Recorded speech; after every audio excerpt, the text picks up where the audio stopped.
Welcome back to Void of Fears. Before we jump into today's story, I've got to ask for a quick favour. If you could smash that like button, drop a comment below, and hit subscribe if you haven't already. It seriously makes a huge difference. YouTube's algorithm loves that stuff, and it pushes my videos to new viewers who might dig these stories too. I really appreciate every single one of you who takes the time to do that. It means the world to me and helps keep this channel growing. Alright, enough of me rambling. Let's dive into today's story. My name is Dr. Aldous Kane. If you're receiving this, then I'm already dead. And you need to know what we unleashed. When an ancient galactic treaty with an alien species is broken, how do you fight an enemy that reproduces from within and whose very existence is pure terror? This isn't just a story of war. It's a desperate struggle for survival against the ultimate biological weapon. Prepare to witness humanity's fight for its very existence when the Xenomorphs decide the truce is over. The interview room was sterile, cold, and smelled faintly of disinfectant. Dr. Aldous Kane sat across from me, his hands folded on the metal table between us. This was 2 months before his disappearance. 2 months before everything went to hell. But what struck me most wasn't what he said in that interview. It was what he didn't say. The way his eyes would drift to the window, watching the stars beyond, as if expecting something to emerge from that darkness at any moment. The Galactic Covenant of 2187, Kane began, his voice steady but his eyes distant, was signed in humanity's darkest hour. We didn't negotiate it from a position of strength. We negotiated it because we were dying. But here's what they don't tell you in the history books. The treaty wasn't our idea. It was theirs. He pulled up archival footage on the terminal between us. Colonial ships torn apart like paper. Settlements found empty, their populations vanished. And then the footage that still haunts me, the cocoons, dozens of them, attached to walls, pulsing with something living inside. But there was something else in that footage, something the official reports had scrubbed. In the background of one video, you could see them. The Xenomorphs, not attacking, just watching, observing the cocoons with what could only be described as patience. They called them Xenomorphs, Kane continued. Greek for alien form. But that name doesn't capture the truth. They're not just aliens. They're the universe's answer to the question, what is the perfect killer? Except we got the question wrong. They're not killers. They're farmers, and we're the crop. The first contact war lasted 3 years. Humanity lost 47 colonies. The death toll was never officially released, but Kane had seen the classified files. 4.3 million souls. Gone. But what terrified Kane more than the deaths was the pattern. The Xenomorphs never attacked randomly. Every colony they hit had something in common, something the military still classified to this day.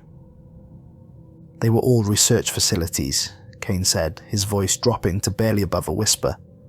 Every single one. We weren't just expanding into their territory. We were studying them, trying to understand them, trying to weaponize them.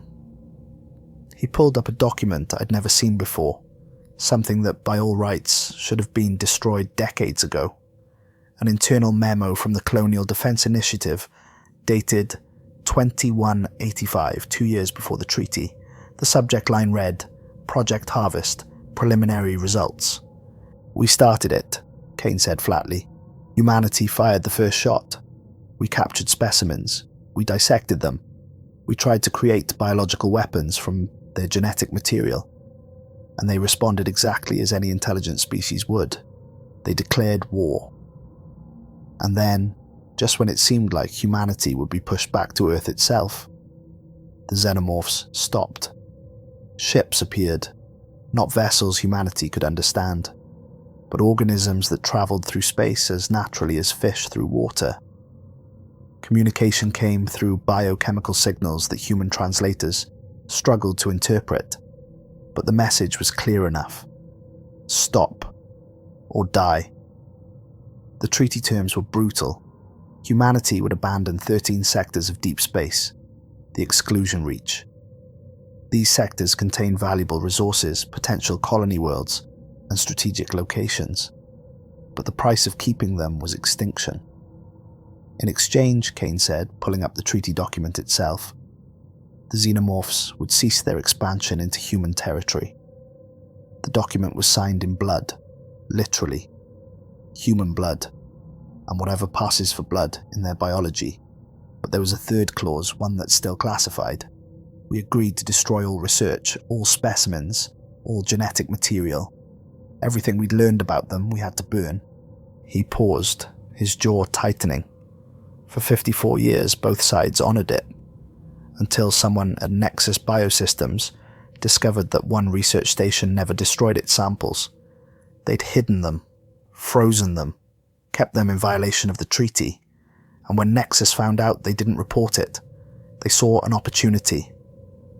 Kane's background made him uniquely qualified to understand what humanity was dealing with. Former university professor recruited by the Interstellar Research Coalition for his work in xenobiology and exoevolutionary theory.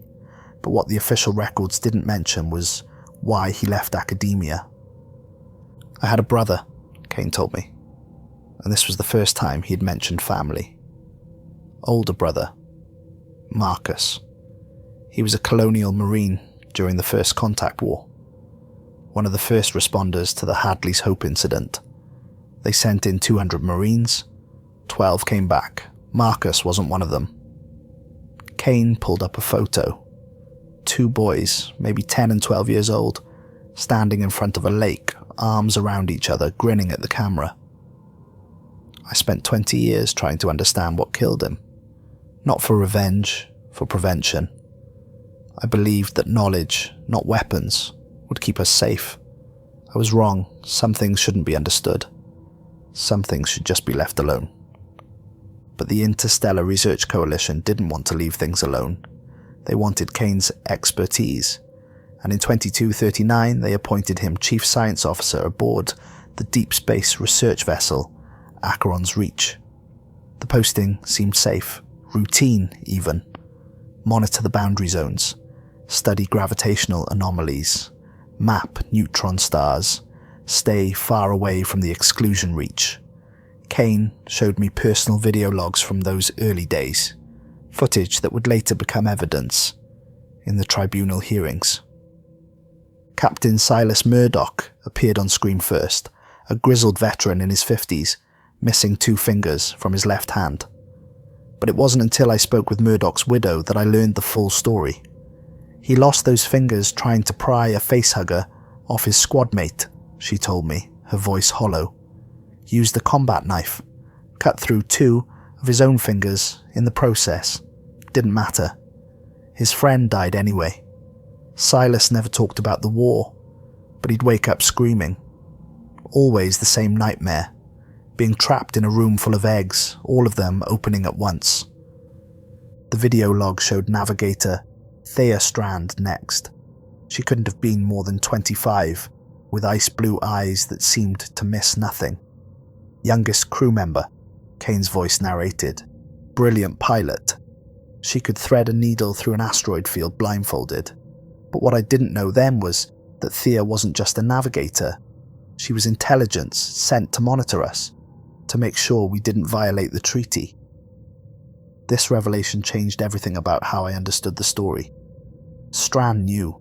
She knew something was going to happen.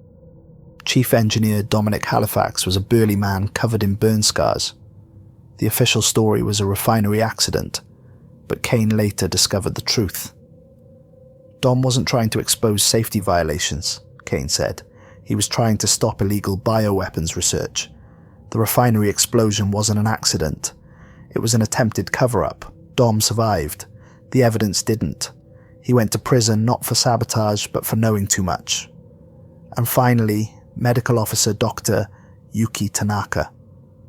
Soft-spoken and methodical, she kept a small garden in the medical bay.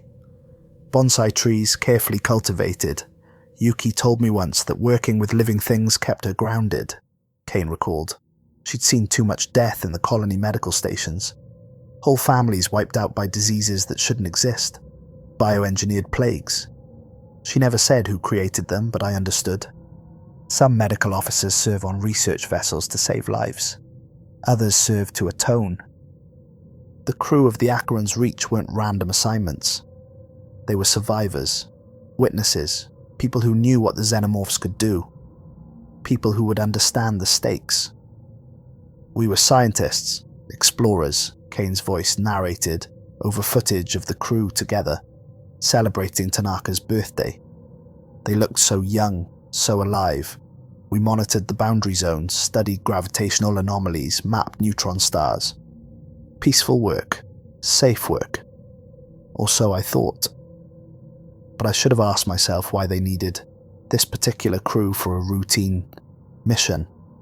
I should have wondered why intelligence sent Strand. I should have questioned everything.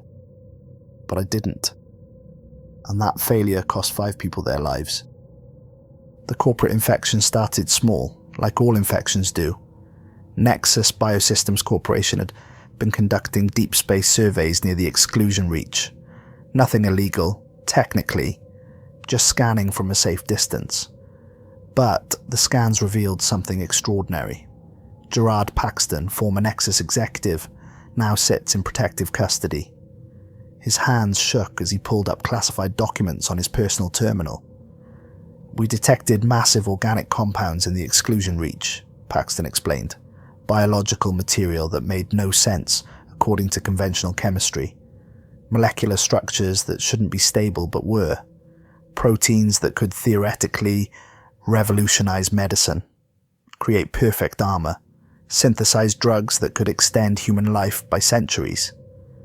The estimated value was in the trillions, more wealth than some planetary economies. But what Paxton showed me next made my blood run cold. The board knew exactly what those compounds were, he said, pulling up an internal analysis. Xenomorph genetic material, dormant eggs, a breeding ground, and they wanted it anyway. The corporate memo was dated 6 months before the Acheron's Reach incident. The subject line read, Profit Justification Analysis, Treaty Violation Scenarios. The document coldly calculated the financial benefit of retrieving xenomorph specimens against the potential loss of the research vessel and crew. The conclusion, acceptable losses for projected returns. The board went insane, Paxton continued. They saw dollar signs. I saw a violation of the treaty that had kept us alive for half a century. I argued that even if we successfully retrieved specimens, the xenomorphs would know. They'd respond. The treaty wasn't just about territory. It was about mutual survival. Break it and we'd trigger another war. He pulled up his formal objection submitted to the board. I was outvoted 14-1. Then I was fired. Then someone tried to kill me. Brake failure in my transport. I survived. Barely. That's when I knew they were serious. That's when I went to the authorities. But by then, the mission was already approved. Kane discovered the plan by accident. He intercepted communications traffic that wasn't properly encrypted, a rookie mistake by the Nexus liaison assigned to their vessel. 6 automated drones scheduled to breach treaty boundaries and collect samples from the Exclusion Reach. But the drones weren't just collectors. They were weapons, armed with neural disruptors designed to paralyze any xenomorph that approached, designed to kill. Kane filed 17 formal complaints. All were ignored. But the 18th complaint, the one he sent directly to the Interstellar Research Coalition's Ethics Committee, that one got a response. Just not the one he expected. The response came in the form of a person. A woman named Dr. Elise Cartwright, senior ethics investigator. She arrived on the Acheron's Reach via emergency shuttle, unannounced. Kane met her in the docking bay. I thought she was there to stop the mission, Kane told me. I was relieved. Finally, someone with authority who understood the stakes. But Cartwright's first words destroyed that hope. Dr. Kane, I'm here to assess whether you're mentally fit for duty. Your repeated complaints suggest possible paranoia, possibly stress-induced psychosis. I need to evaluate you before we can proceed." The setup was perfect. If Kane continued to object, he'd be declared unfit, removed from the ship, and the mission would proceed without him. If he stayed silent, he'd be complicit. "I chose to stay," Kane said. "I thought if I was there, I could at least document what happened. Bear witness. Maybe prevent the worst. I was arrogant enough to believe I could control the situation." Dr. Cartwright conducted her evaluation over 3 days. Kane passed barely. She told me I was cleared for duty but recommended I be monitored, that any further complaints would result in immediate psychiatric detention, so I stopped complaining, and I started preparing. The confrontation with the Nexus liaison was recorded by the ship's internal systems, but what the official record doesn't show is what happened after the cameras were turned off. Kane and the liaison, a thin man named Victor Torrance, remained in the briefing room. "You can't do this," Kane said. "The treaty exists for a reason. Those boundaries are there because crossing them means death." Torrance smiled, the expression never reaching his eyes. "Dr. Kane, I'm going to tell you something that's not in any official document. Something you need to understand. The treaty was always temporary. Humanity was weak 54 years ago. We needed time. Time to develop better weapons, better armor, better ships, time to prepare. That time is over. We're ready now." "Ready for what?" Kane asked. Torrance leaned forward. "To take back what's ours.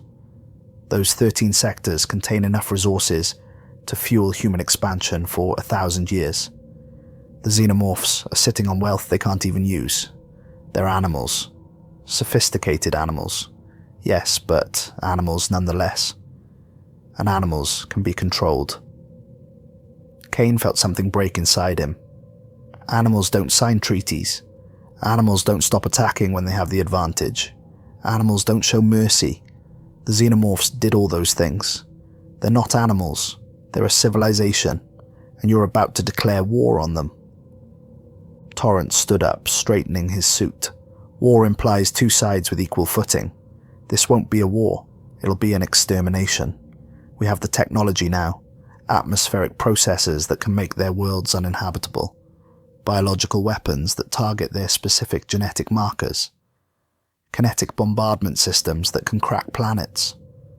We don't need to coexist with them anymore. We just need what they have." He walked to the door, paused. "The drones launch Earth in 6 hours. I suggest you make your peace with it, Doctor. History is about to be made." Kane made his log entry that morning, his voice barely above a whisper. "I have a terrible feeling that we just rang the dinner bell. And we're the meal." Monday, September 3rd, 2241, 7:43 a.m. ship time. Kane stood on the bridge of the Acheron's Reach, watching the launch display. 6 automated drones, each no larger than a shuttle, accelerated away from the ship. They crossed the invisible boundary into the Exclusion Reach. Captain Murdoch stood beside him, arms crossed, jaw tight. "This is wrong," Murdoch muttered. "Every instinct I have is screaming at me that this is wrong." But it was Navigator Strand's reaction that Kane remembered most clearly. She'd gone pale, her hands gripping the console so hard, her knuckles turned white. "Captain," she said quietly, "I need to report something. Something I should have told you weeks ago."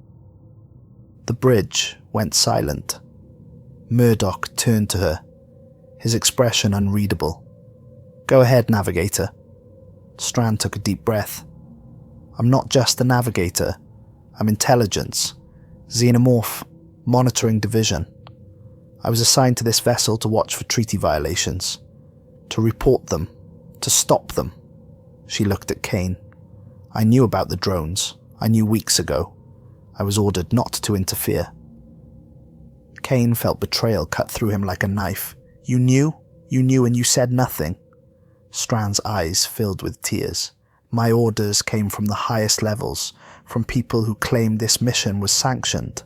that the treaty was being renegotiated, that the Xenomorphs had agreed to limited resource extraction in exchange for technology sharing. I believed them. I wanted to believe them. Captain Murdoch's voice was cold, and now, Strand pulled up a communication she'd received that morning, eyes only, from her commanding officer. The message was brief: mission compromise detected, Xenomorph response imminent. Evacuate research vessel immediately. This is not a drill. They lied, Strand whispered. There was no renegotiation, no agreement. They sent us here knowing the Xenomorphs would respond, knowing we'd be the first target. We're bait. They want to see how the Xenomorphs react, what weapons they use, how fast they mobilize. We're an intelligence-gathering sacrifice. The drones transmitted normally for 97 minutes. High-resolution scans, sample collections, all data streaming back to the Acheron's reach. Torrance was practically dancing with excitement as mineral compositions and organic signatures filled the screens. This is incredible, he kept saying. The genetic complexity alone is worth the entire mission cost. We're looking at the foundation of a new industrial revolution. Kane watched the data stream, his trained eye picking out details that Torrance missed. The organic signatures weren't random. They were organized, structured, purposeful. These aren't just eggs, Kane said. This is a nursery, a protected space. We didn't just cross into their territory. We broke into their children's bedroom. Then, at 9:20 a.m. exactly, all 6 drones went dark. Not equipment failure, not solar interference. Complete and instantaneous obliteration of all signals. The last data packet from Drone 4 showed something on its external camera, something moving towards it at incredible speed. The image was blurred, but Kane could make out the basic shape: elongated skull, powerful limbs, a tail, and then static. I watched Silas pace the bridge for 3 hours straight, Kane recalled. Thea kept rechecking the coordinates, running diagnostics. Dom worked on the communications array, convinced it had to be our equipment. Even Torrance had gone quiet, the celebration dying in his throat. We all knew what had happened. We just didn't want to say it out loud. Corporate Command ordered them to investigate. Captain Murdoch refused. I don't take orders from accountants who've never seen what these things can do, Murdoch said over the communication channel. We're turning back, now. The response came 30 minutes later, and it wasn't from Corporate Command. It was from Admiral Helena Frost, commander of the Colonial Defense Fleet. Her face appeared on the screen, hard as stone. Captain Murdoch, you will proceed to the drone location and investigate. That is a direct military order. Refusal will result in court-martial and immediate imprisonment. Do I make myself clear? Murdoch stared at the screen for a long moment. With respect, Admiral, you're ordering us to our deaths. Admiral Frost didn't blink. I'm ordering you to do your duty. Humanity needs to know what's in that sector. We need to know if the Xenomorphs are still as dangerous as they were 50 years ago, or if they've grown soft, complacent. We need to know if we can win a war against them. You're going to get us that intelligence, one way or another. The transmission ended. Murdoch turned to his crew, and Kane saw something in the captain's eyes he'd never seen before. Fear. True. Absolute fear. Set course for the breach point, Murdoch said quietly. Battle stations. Everyone armed at all times. Seal all non-essential sections. I want constant communication between all crew members. No one goes anywhere alone. He looked at each of them in turn. And if things go bad, if those things get on this ship, we don't try to be heroes. We run. We seal sections behind us. We space anyone who gets infected. And if we can't contain it, we blow the reactor and take them with us. Understood? Everyone nodded. The Acheron's reach turned toward forbidden space. The journey took 3 days, but it felt like 3 years. Kane's video diary entries from that time show the progression clearly. Day 1, He maintained professional concern, reviewing protocols and safety measures, discussing theoretical responses to various scenarios. Day 2, open fear crept into his voice as he discussed contingency plans, escape routes, and worst-case scenarios. He stopped sleeping, spending his nights researching every scrap of information about xenomorph biology, searching for weaknesses, vulnerabilities, anything that might help.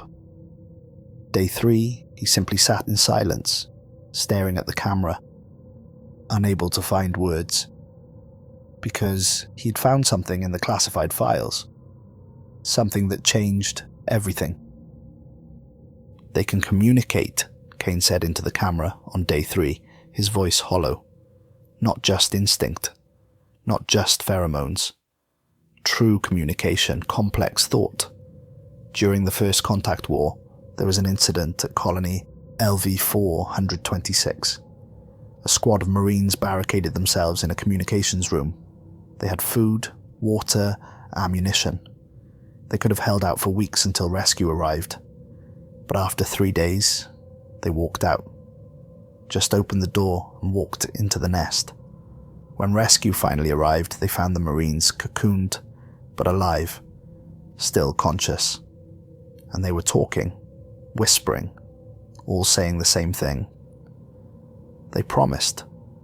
They promised we'd be part of something greater. The Xenomorphs had negotiated with them, offered them something. We don't know what. But it was enough to make trained soldiers surrender." On the 3rd day, Navigator Strand reported something on long-range sensors. "Captain, I'm picking up something ahead. It looks like a nebula, but the density is all wrong. And sir, it's moving. Nebulas don't move like this. This is deliberate. Controlled." Murdoch's hands tightened on the command chair. "Toward us?" Strand's fingers flew across her console. When she looked up, her face had gone white. "Yes, sir. Whatever it is, it's coming toward us. Multiple objects. Dozens of them. And Captain, I'm reading biological signatures. They're ships, living ships, and they're not avoiding us. They're intercepting us." The reality of their situation hit everyone at once. They weren't investigating the loss of 6 drones.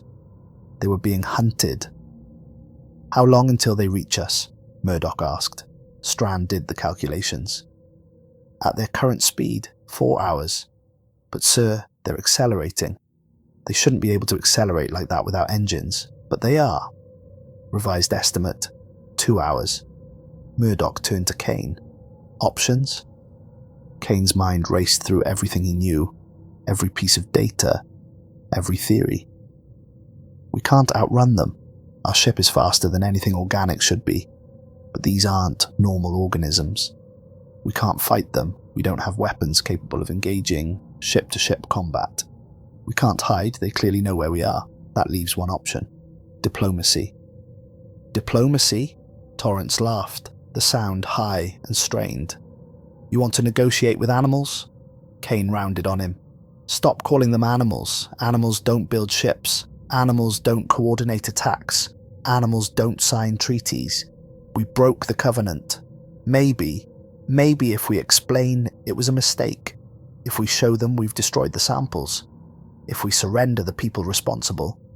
He looked directly at Torrance. "Maybe they'll let the rest of us live." Captain Murdoch considered this. "Broadcast on all frequencies, every language we have. Tell them we come in peace. Tell them the treaty violation was unauthorized. Tell them we're willing to make amends." They tried. For 90 minutes they broadcast every message of peace, contrition, and surrender they could compose. The approaching ships didn't slow down, didn't respond, didn't change course. "They're not interested in talking," Strand said quietly, "or they've already decided our fate." At 11:47 a.m., the Xenomorph bioships became visible on external cameras, and Kane understood why diplomacy had failed. These weren't warships. They were haulers, transport vessels. Their hulls were translucent enough to see inside, and what Kane saw made his stomach turn. Eggs, thousands of them. The ships weren't coming to destroy the Acheron's reach. They were coming to infest it. "New plan," Murdoch said, his voice steady despite the fear in his eyes. "We find those drones. We get whatever information we can. We destroy it all. Then we run. If we can make it back across the treaty boundary, maybe they'll stop pursuit." It was desperate, but it was something. They found the drone's last position easily enough. The transponders were still active, still broadcasting their location, but the space around them had changed. Debris filled the area. Ships from multiple species, some human, some alien, all dead.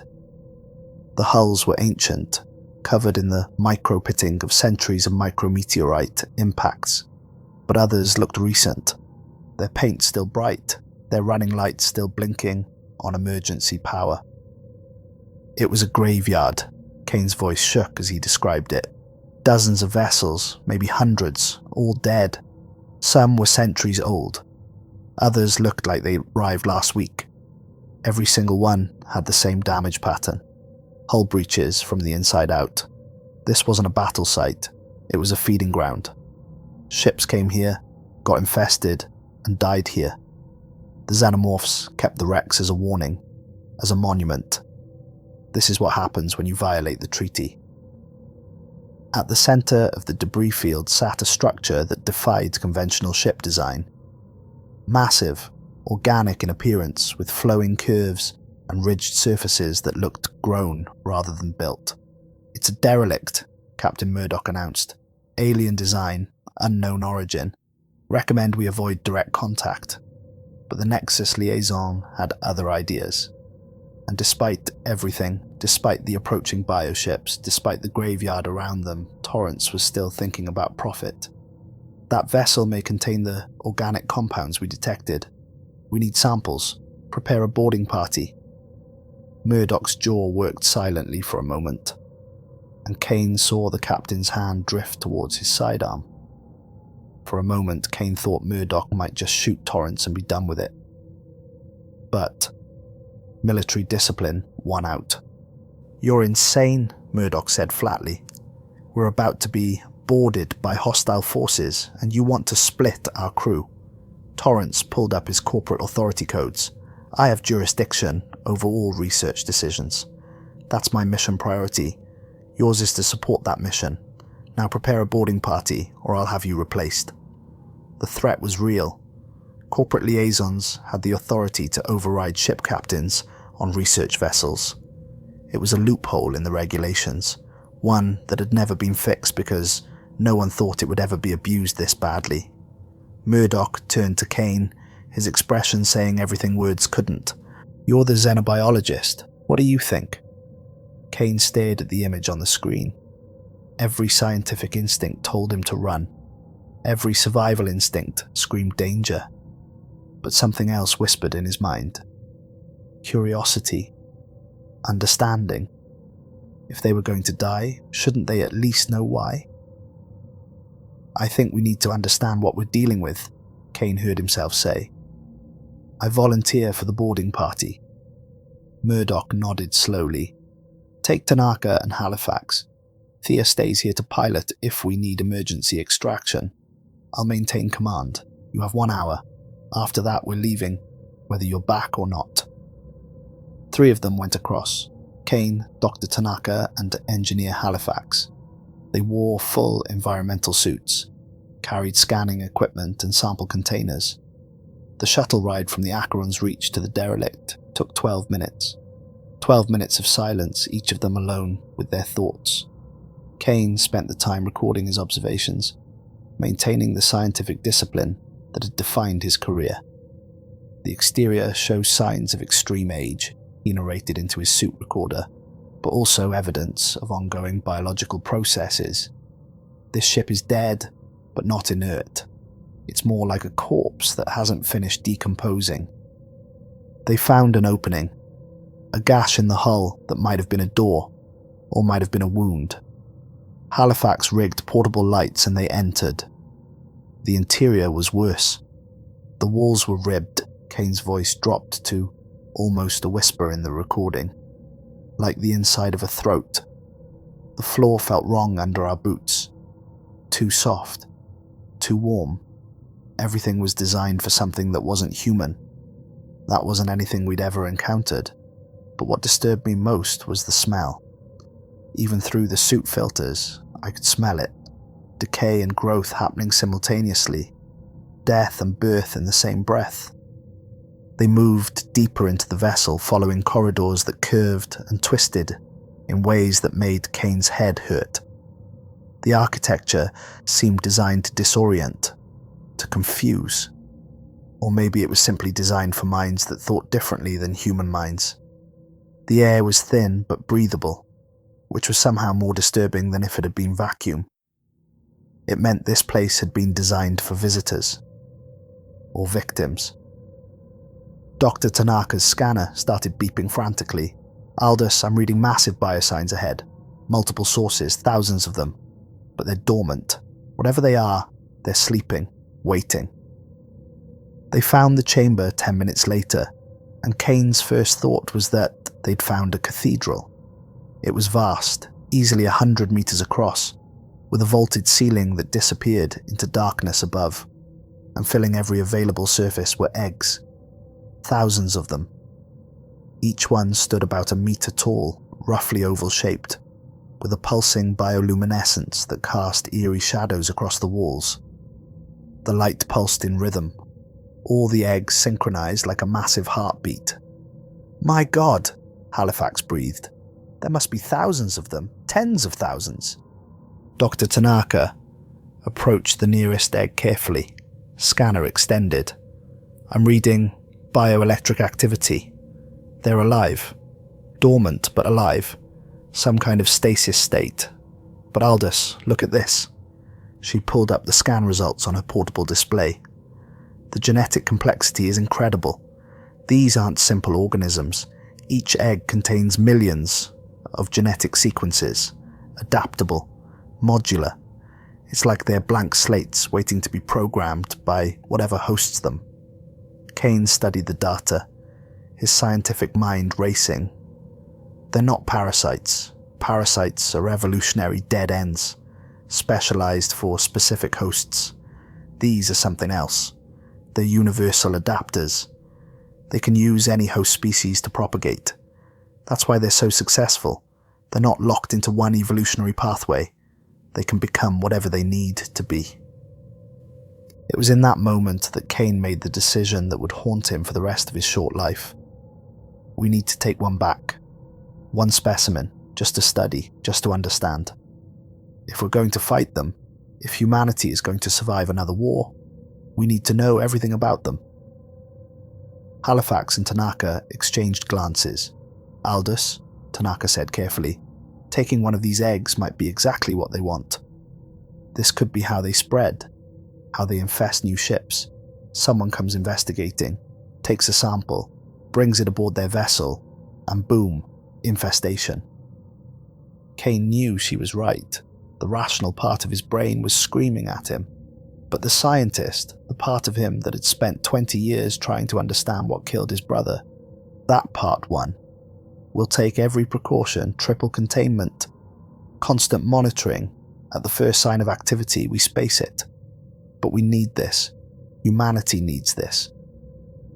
They selected an egg that seemed no different from the others. Using a portable containment unit, they carefully lifted it without touching it directly. The egg made a sound as they moved it, a low thrumming that Kane felt in his chest more than heard. The sound reverberated through the chamber, and for a moment, all the other eggs pulsed brighter, as if responding. It's communicating with them, Tanaka said, a voice tight. They're networked, connected somehow. They know we're taking one of them. Kane made a command decision. Move fast, get it to the shuttle, now. They ran, or as close to running as you could manage in environmental suits. Behind them, the thrumming grew louder, more insistent. The eggs were waking up. As they reached the exit, Kane glanced back and saw something that made his blood freeze. The tops of several eggs were opening, peeling back like flower petals. Something was emerging. Go, go, go, Kane shouted. They made it to the shuttle, with seconds to spare. As Halifax powered up the engines, Kane looked through the viewport and saw them. Facehuggers, dozens of them pouring out of the derelict like a flood, skittering across the hull with terrifying speed. Some launched themselves into space using their tails for propulsion, trying to reach the shuttle. "Get us out of here," Kane shouted, and Halifax didn't need to be told twice. The shuttle accelerated away, several facehuggers impacting the hull, but unable to breach it. They made it back to the Acheron's reach, and the egg was secured in the medical bay's isolation chamber. Triple sealed, reinforced glass, constant monitoring. Kane and Dr. Tanaka studied it for 16 hours straight. Captain Murdoch ordered them to rest, but they refused. The approaching bioships were now less than 4 hours away. They had limited time to learn whatever they could. The surface showed remarkable thermal regulation, maintaining a constant temperature, regardless of external conditions. Microscopic analysis revealed a complex protein structure, unlike anything in known biology. "It's beautiful," Tanaka whispered, her face pressed close to the observation window. "How can something so alien be so perfect? Look at the efficiency. No wasted energy. No unnecessary structures. Every molecule has a purpose." Kane was running biochemical analyses when he found something that changed his understanding entirely. "Yuki, look at this, the egg's genetic material. It's not fixed, it's adaptive. It's reading our biosignatures through the containment field, learning about us, preparing." Tanaka pulled up her own scans. "You're right. It's analyzing the chemical composition of the air we exhale, the electromagnetic signatures of our equipment. It's gathering intelligence. Aldous, this egg is smart, or whatever made it is smart. It's not just waiting for a host, it's selecting one, choosing the best candidate." At 11:34 p.m. ship time, Kane was in his quarters reviewing notes, fighting exhaustion. His brother's photo sat on his desk, the same photo from 20 years ago. 2 boys by a lake. Marcus had been so proud when he enlisted, so certain he was going to make a difference, keep the colonies safe. Kane picked up the photo, his finger tracing his brother's face. "I'm trying, Marcus. I'm trying to understand them, to find a way to stop them, to make sure no one else loses a brother." The alarm went off. Medical bay. Containment breach. Kane's heart stopped. He grabbed his sidearm and ran. The corridors blurred past him. He burst into the medical bay to find Dr. Tanaka standing frozen at the observation window. The egg was open. The top had peeled back like flower petals, revealing a hollow interior. The chamber was empty. "How?" Kane demanded. "How did it get out? The containment was supposed to be perfect." Tanaka pulled up the security footage with shaking hands, and what Kane saw made no sense. The egg had simply opened at 11:27 p.m. No external trigger, no environmental change. It had decided to open. And what emerged moved too fast for the camera to capture clearly. A blur of pale flesh and grasping fingers. The creature had found a hairline fracture in the containment seal, a flaw so small that their instruments hadn't detected it, a gap no wider than a pencil, and something impossibly flexible had squeezed through. "Where did it go?" Kane asked, though he already knew the answer. Tanaka pointed to the ventilation grate. The cover hung loose, torn from its moorings, with strength that should have been impossible for something so small. Captain Murdoch's voice came over the ship-wide intercom. "All hands, battle stations. We have a containment breach. Unknown hostile. Loose in the ventilation system. All personnel arm yourselves. No one goes anywhere alone. Seal all non-essential sections. This is not a drill." Engineer Halifax volunteered to enter the ventilation system directly. "I know these ducts better than anyone," he said, strapping on a welding torch and checking his radio. "I built half of them during the refit last year. I know every junction, every branch, every access point. I can find it." Navigator Strand went with him as the spotter, monitoring from the access points. Kane wanted to object, wanted to stop him, but they were out of options. The creature could hide in the ducts indefinitely, emerging to kill them one by one. They needed to find it now, contain it now, or everyone on the ship would die. Kane stood in the corridor outside the medical bay, listening to Halifax's voice over the radio. The engineer's breathing was amplified in the confined space, loud and rhythmic. The sound of him crawling through metal ducts echoed through the communication system. "I'm at Junction 7, Halifax reported. "No sign of anything. Temperature is normal. No movement on the scanner. Moving to Junction 8. 5 minutes passed. 10. Kane could hear Halifax's breathing, steady and professional. The engineer was scared, anyone would be, but he was controlling it, focusing on the mission. Then Halifax's breathing changed. Faster, shorter, something was wrong. "I see something." Halifax's voice had gone tight. "It's ahead of me, in the duct. It's small, maybe a foot long, pale. It's moving away from me. I'm going to try to corner it at the next junction." Strand's voice came through, urgent. "Dom, be careful. We don't know what it can do. We don't know if it's aggressive or just scared." Halifax laughed, the sound strained. It came out of an egg on an alien death ship. "I don't think it's scared of me. I think I should be scared of it. But I'm going to corner it at Junction 9. I'm almost there." Kane heard the sounds of movement, metal scraping on metal, Halifax's breathing accelerating as he moved faster through the ducts. Then the breathing stopped. Complete silence for 3 heartbeats. Kane's grip tightened on his sidearm. "Dom, report." Nothing. Then Halifax's voice, barely above a whisper. "I see it. It's not running anymore. It's turned around. It's looking at me. It doesn't have eyes, but it's looking at me. And it's not small. It's bigger than I thought. Jesus, how did it grow so fast? It's the sound of movement, frantic now. It's moving toward me. Fast. Really fast. Oh God, it's so fast, it's..." Then screaming. Not words, just pure animal terror, the sound of a man confronting something his mind couldn't process. The screaming echoed through the ship's communication system, making everyone freeze where they stood.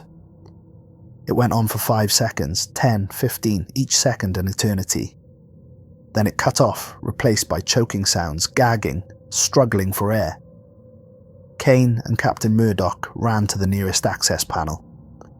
They tore it open just as something dropped out. Engineer Halifax fell to the floor, and the creature was attached to his face. Kane's clinical mind catalogued details even as his emotions reeled in horror.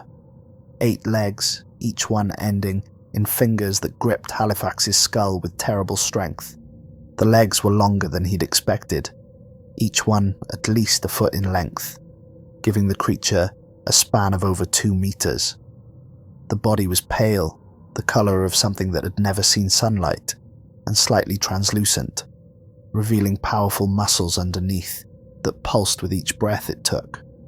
A long tail, segmented and flexible, coiled around Halifax's throat, not quite tight enough to strangle, but clearly capable of it. And underneath, where the creature's body met Halifax's face, something was being pumped into him.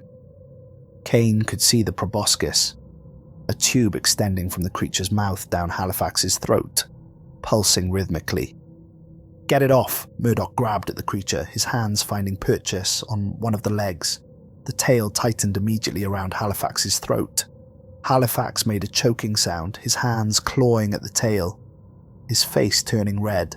"Stop!" Kane grabbed Murdoch's arm, pulled him back. "You'll kill him. It's got complete control. The tail will strangle him if we force it. Look at the grip. Those fingers are buried in his skin. If we pull hard enough to break that grip, we'll rip his face off." They carried Halifax to the medical bay, moving as carefully as they could. The creature didn't resist, didn't fight. It just held on, continuing whatever process it had started. Dr. Tanaka tried everything her medical training and equipment allowed. Surgical tools couldn't get between the creature and Halifax's skin. The seal was absolute, as if the creature's flesh had fused with his. When she managed to cut one of the finger-like appendages with a laser scalpel, the creature's response was immediate. Acid blood sprayed from the wound, landing on the deck plating. They watched in horror as the acid ate through the floor, burning through 3 levels before finally dissipating. The hole it left was perfectly smooth, the edges liquefied. "If we try to remove it by force," Tanaka said quietly, her hands shaking, "and it bleeds, that acid will burn straight through his skull and into his brain. He'll die instantly. Or worse, he'll survive with massive brain damage." So they waited, and the waiting was worse than any action could have been. Halifax was sedated, strapped to a medical bed to keep him from thrashing. The creature remained attached, pulsing rhythmically, its body contracting and expanding with each breath. Kane spent those hours in the ship's database, accessing classified archives from the First Contact War. The files were heavily redacted, entire sections blacked out, but enough remained to paint a terrifying picture. Host organisms used for reproduction. The facehugger implants an embryo. Gestation period varies by host species. Average human gestation, 24-48 hours. Survival rate of host, 0%. Removal of facehugger before implantation completion results in host death. Removal after implantation completion results in embryo death and host death. There is no scenario in which the host survives. Kane found footage from the First Contact War, classified for 50 years.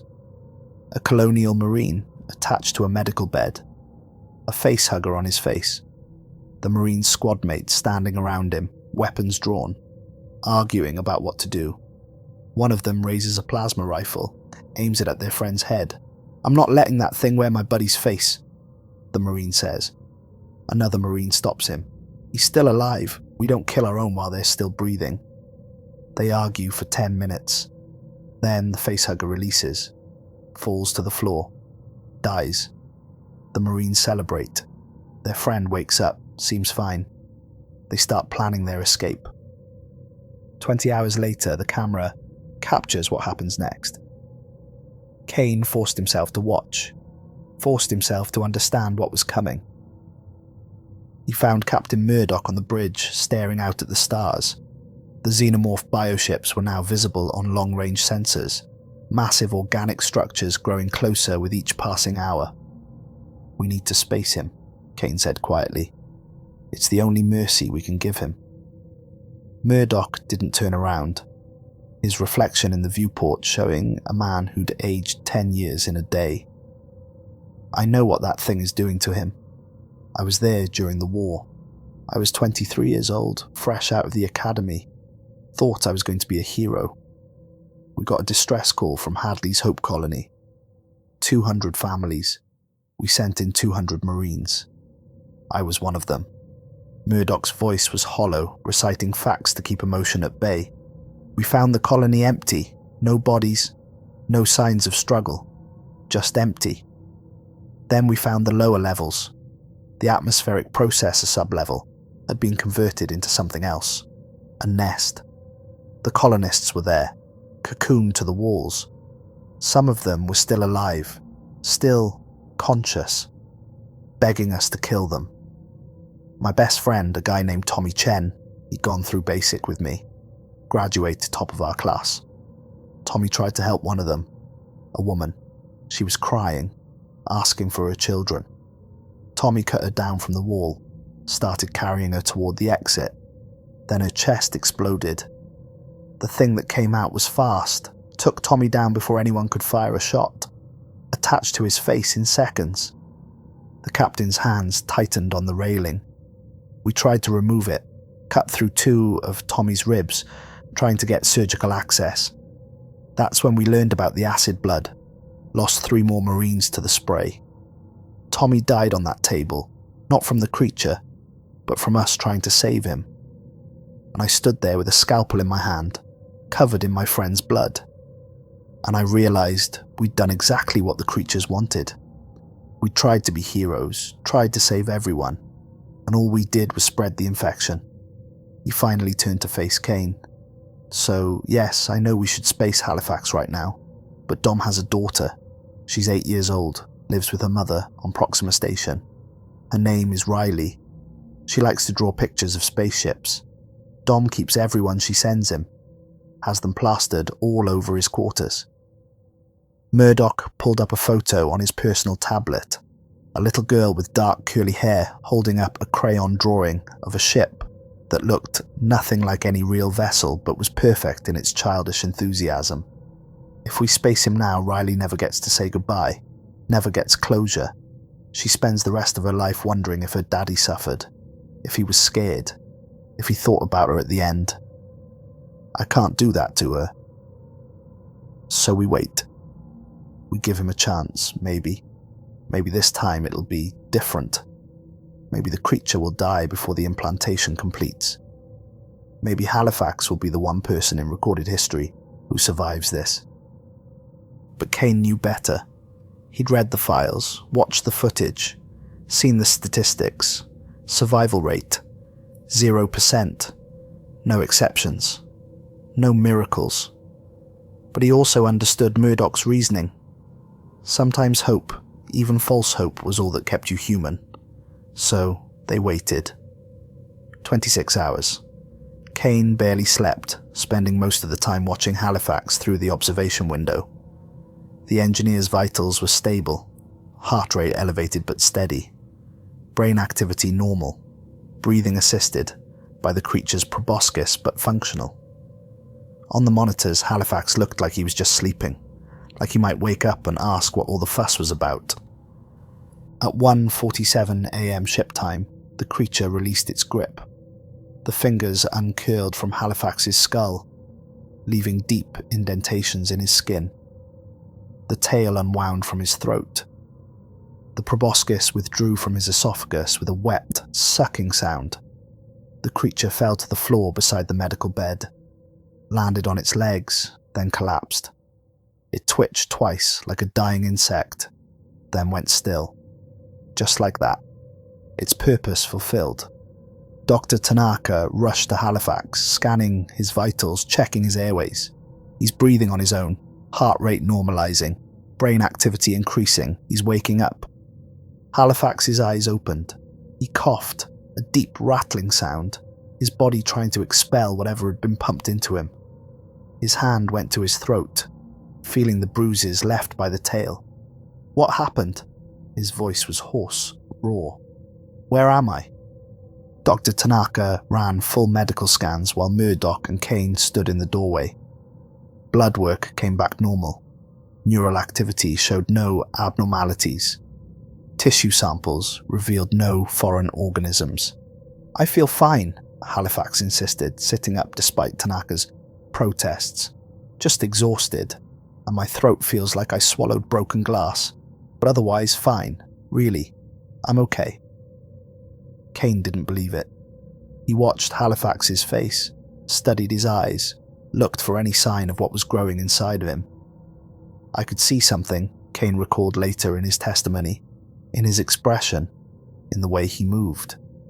It was subtle, almost imperceptible, but it was there.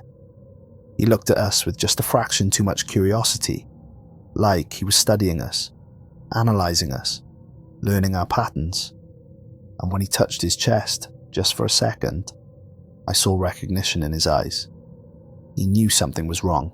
He knew something was inside him. But some part of him, the human part, was in denial, refusing to accept what his body was telling him. Captain Murdoch ordered immediate return to human space, maximum speed. The Acheron's reach turned away from the Exclusion Reach, accelerating as fast as its engines could manage. But they were 5 days from the nearest military outpost, 5 days with something growing inside one of their crew members. Kane began preparing quarantine protocols for their arrival. He documented everything, recorded every detail, started writing his testimony, the account that would eventually reach the public. Some part of him already knew they wouldn't make it back. The Xenomorph bioships followed. They didn't pursue aggressively, didn't try to catch up, they just followed, maintaining a constant distance of 10,000 kilometers. Like they were herding the Acheron's reach. Like they knew exactly where the human ship was going and didn't need to rush. They had all the time in the world. Kane watched them on the long-range sensors, studied their movements, tried to understand their strategy. They're not attacking because they don't need to, he told Murdoch. We're already infected. The ship is compromised. They're just making sure we don't go off course, making sure we lead them exactly where they want to go. 31 hours after the facehugger released Halifax, the crew gathered for evening meal in the mess hall. It was Captain Murdoch's idea, an attempt at normalcy, at maintaining routine in the face of horror. If we're going to die, Murdoch said, we're going to die acting like the professionals we are, not cowering in our quarters waiting for the end. So they gathered around the table, all 5 of them. Murdoch, Kane, Tanaka, Strand, and Halifax. The meal was the standard ship fare, reconstitute protein and synthesized vegetables, but Tanaka had tried to make it special. She'd used spices from her personal supply, tried to create something that tasted like real food. Halifax was eating, laughing even, telling jokes about his time in the corporate sabotage days. You know the best way to shut down an illegal bioweapons lab? He asked, grinning. You don't blow it up, too much evidence destroyed. You reprogram the environmental controls to create a perfect breeding ground for the weapons they're developing. Let their own creations eat them. Poetic justice and maximum evidence preservation. He laughed at his own story, and for a moment, it felt almost normal. Almost like they were just a crew having dinner together, swapping stories, enjoying each other's company. Navigator Strand was telling a story about her first flight lesson, how she'd nearly crashed into a communications satellite because she'd been too focused on the instruments and forgot to look outside. The instructor grabbed the controls at the last second, she said, and he was so angry he was shaking. But then he started laughing, just laughing hysterically. And he said, that's the most technically perfect approach to a collision I've ever seen. Wrong, but perfect. Even Captain Murdoch managed a slight smile, the lines of tension on his face easing just a fraction. Kane sat across from Halifax, watching him, studying him, looking for signs. Halifax was animated, engaged, fully present. But there was something. A sheen of sweat on his forehead despite the cool temperature, a slight tremor in his hands when he thought no one was looking, and the way he kept touching his chest, fingers pressing against his sternum, feeling for something. Halifax noticed Kane watching. Their eyes met across the table, and in that moment, Kane saw recognition. Halifax knew. Somehow he knew what was about to happen. Halifax stopped mid-sentence, his fork clattered to his plate. His hand went to his chest, pressing harder now, feeling something moving beneath his skin. Dom? Strand leaned forward, concern replacing the laughter in her voice. You okay? Halifax's eyes met Kane's again, and this time there was no denial, only fear, pure, absolute terror. Get back! Halifax managed to gasp out, pushing his chair away from the table. Everyone get... He never finished the sentence, and Halifax started convulsing. His whole body went rigid, back arching, muscles straining. The crew jumped up, Dr. Tanaka, rushing toward him with her medical kit.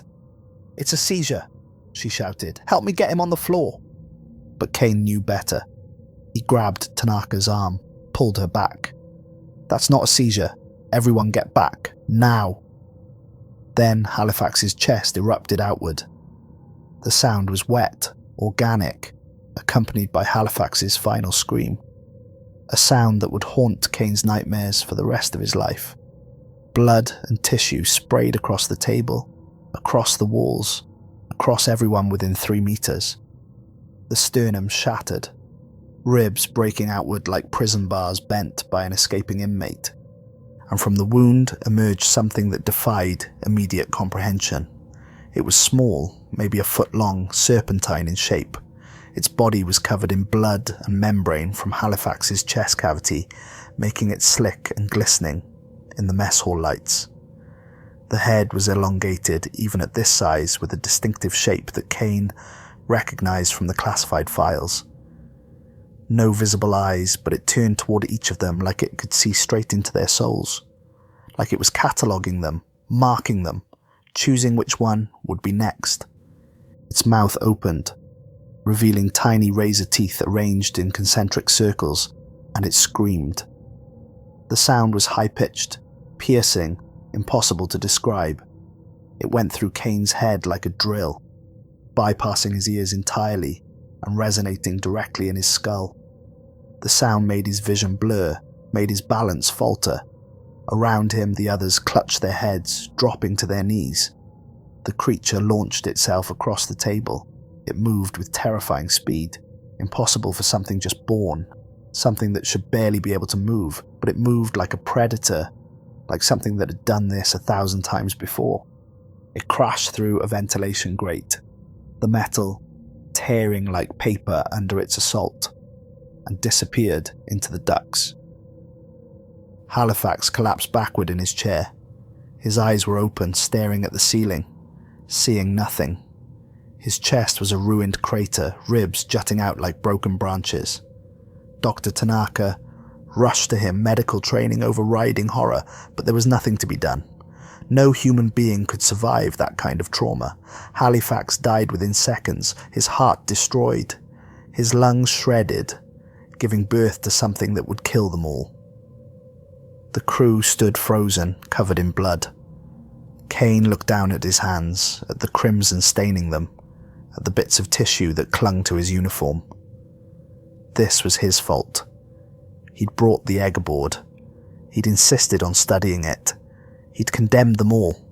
Captain Murdoch was the first to move, the first to push through the shock and horror and return to military discipline. He grabbed the ship-wide intercom. "All hands, battle stations. We have a hostile organism loose in the ship." It emerged from Engineer Halifax. "Halifax is dead. The creature is highly mobile, extremely dangerous, and currently in the ventilation system. All personnel arm yourselves. No one goes anywhere alone. Seal all non-essential sections. This is not a drill. I repeat, this is not a drill." His voice was steady, professional, betraying none of the fear that Kane could see in his eyes. They sealed off sections of the ship, working in pairs, sweeping methodically with motion trackers and thermal scanners. The creature was somewhere in the lower decks, the sensors picking up intermittent contacts that disappeared as soon as they appeared. It was learning the sensor systems, learning how to avoid detection. "It's smart," Strand said, studying the tracking data. "Look at this. Every time we move a search team toward a contact, it moves away before we get there. It's not random. It's analyzing our response patterns. It's hunting us as much as we're hunting it." Hours passed, false alarms, shadows that turned out to be nothing. The stress was unbearable, the tension stretching nerves to the breaking point. Every sound, every creak of the ship's structure, every hiss of the ventilation system became a potential threat. They moved through the corridors back to back, weapons raised, checking every corner, every shadow. Kane's hands were shaking so badly he could barely hold his plasma cutter. Not from fear, though there was plenty of that. From exhaustion, from the certainty that this was how he was going to die. Then Navigator Strand picked up a solid contact in Cargo Bay 3. "Captain, I've got something. Strong thermal signature. Movement." "It's there. I'm sure of it." Murdoch checked his weapons, looked at Strand. "Just you and me. Kane and Tanaka, you stay on the bridge, monitor the sensors. Let us know if it moves." But Kane shook his head. "I'm going with you. This is my responsibility, my mistake. I need to see it. Need to understand what I've done." Murdoch didn't argue. They moved through the ship, 3 of them following the signal toward Cargo Bay 3. The cargo bay was massive, filled with stacked containers and equipment, creating a maze of hiding places. They entered cautiously, weapons raised, spreading out to cover more ground. The thermal signature was strong, coming from somewhere near the back of the bay. They moved between the containers, the only sound their own breathing and the gentle hum of the ship's systems. Then, Strand bent down, picked something up from the floor. Even in the dim light of the cargo bay, Kane could see what it was. Molted skin. The creature had shed its first layer. The skin was translucent, roughly shaped, like the creature they'd seen, but larger. Much larger. "Captain," Strand's voice was tight with fear. "Look at this. It's like a snake's skin, but thicker. Segmented. This thing must be 3 feet long now. 3 feet. In less than 6 hours since birth." Kane did the calculations in his head. If it maintained this growth rate, it would be full-sized within 24 hours. They didn't have much time. Murdoch's voice was grim. "It's been feeding. It has to have been. Search the containers. Look for damage. Look for anything missing." They found the ship's food supply first. Packages torn open, contents consumed or scattered. The creature had eaten everything it could reach. Thousands of calories of protein and carbohydrates, fueling its impossible growth. Then they found something worse. In a corner behind a crate, they found what was left of Ripley. The ship's cat, a grey tabby that Strand had brought aboard 2 years ago, lay in pieces. Not eaten, just killed. Destroyed with surgical precision, the head severed cleanly, the body opened from sternum to pelvis. Internal organs removed and arranged in a pattern that Kane's mind refused to process. "It's not just killing for food," Kane said, his voice hollow. "It's experimenting, learning anatomy, understanding how organisms work. This isn't instinct, this is intelligence." Strand vomited, turning away from the sight, her shoulders shaking. Even hardened Captain Murdoch had to look away, his face pale. Kane forced himself to study the scene, to catalogue the details, to understand. The cuts were too precise for claws. The creature had used something else, its inner jaw, the piston-like secondary mouth. It had used it like a surgical tool, testing, learning, preparing for larger prey. Kane's voice came over the radio, speaking to the rest of the crew, back on the bridge. "It's not just growing, it's learning. The ship's layout, our routines, where we're vulnerable, how we move, how we think. We're not hunting it anymore, it's hunting us. And it's already several steps ahead." They posted guards in shifts, no one alone. Every section under constant surveillance. But exhaustion was setting in. 4 crew members trying to watch every corridor, every access panel, every shadow. They were running on stim packs and fear, and both were in short supply.